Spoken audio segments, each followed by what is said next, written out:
তো আপনি ২০১১ সাল পর্যন্ত নিয়মিত সিনেমা করেছেন এবং কিছুদিন আগে আপনি বলছিলেন যে চলচ্চিত্র ইন্ডাস্ট্রি থেকে আপনার এখনো ৩৪ লাখ টাকা পাওনা আছে।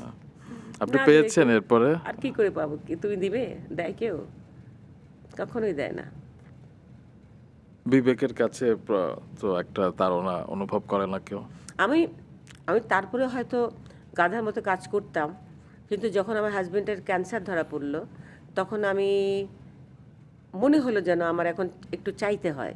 এর আগে তো কোনোদিন চাইনি কারো কাছে, কোনোদিন চাইতাম না আমি। কারণ আমাদের টেলিভিশন থেকে কাজ করে অভ্যস্ত, ওরা চেক নিয়ে পিছিয়ে পিছিয়ে দৌড়াতো, চেক নিয়ে যান, চেক নিয়ে যান, কাজ হয়ে গেছে, আপনার চেক হয়ে গেছে। তো ফিল্মে যে টাকা চাইতে হয়, অফিস অফিসে যেতে হয়, সেটা তো আমি কখনো করিনি এত ছবি করার পরেও। আমার কে যাবে টাকা আনতে ওখানে? তা আমি যখন ওরা সাইন করতো, একটা ছবি করতে আসতো, এসে নিজেই বলতো, আমাকে অসম্মান কখনো ওরা করেনি, টাকা পয়সা দেয়নি, সত্যি কথা। সম্মান রেখেই বলতেন যে ভাবি, আমাদের নেক্সট ছবির জন্য তো সাইনিং মানিটা রেখে দিলাম, দিব, টাকা দিয়ে দেবো একবারে, আপনি আবার অনেক সময় তো ভাবি আপনি কি টাকার জন্য কাজ করেন, এরকম প্রশ্ন করতো। তো আমি টাকার জন্য করিবে না করি, কষ্ট করবো, তার মূল্য দিবা না তোমরা, এইটুকু পর্যন্তই বলতাম, এর বেশি কিছু বলতে পারতাম না।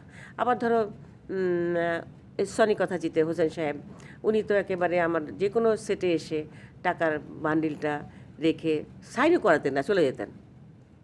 আবার ইয়েও মুজিবুর সাহেবও হাসনাবাদের, উনিও তাই করতেন, সাইনও করাতেন না, টাকাটা দিয়ে চলে যেতেন।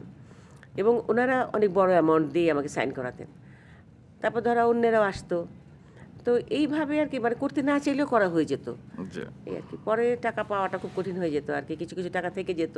এই করতে করতেই 34 লাখ টাকা হয়ে গেল। 161টা ছবির মধ্যে টাকা যদি রাখতে যায়, আবার কোনো কোনো ছবি তো বড় বড় নাম করা ডিরেক্টরও পুরো টাকাই দেয়নি, কি করব? আপনি সর্বোচ্চ কত নিয়েছেন একটি ফিল্ম থেকে? মানে আমি সেই সময়ের সেই পারিশ্রমিকটা সময় আমার সম্পর্কে। 1 লাখ হয়েছে। ১ লাখ সেই সময়? বাহ!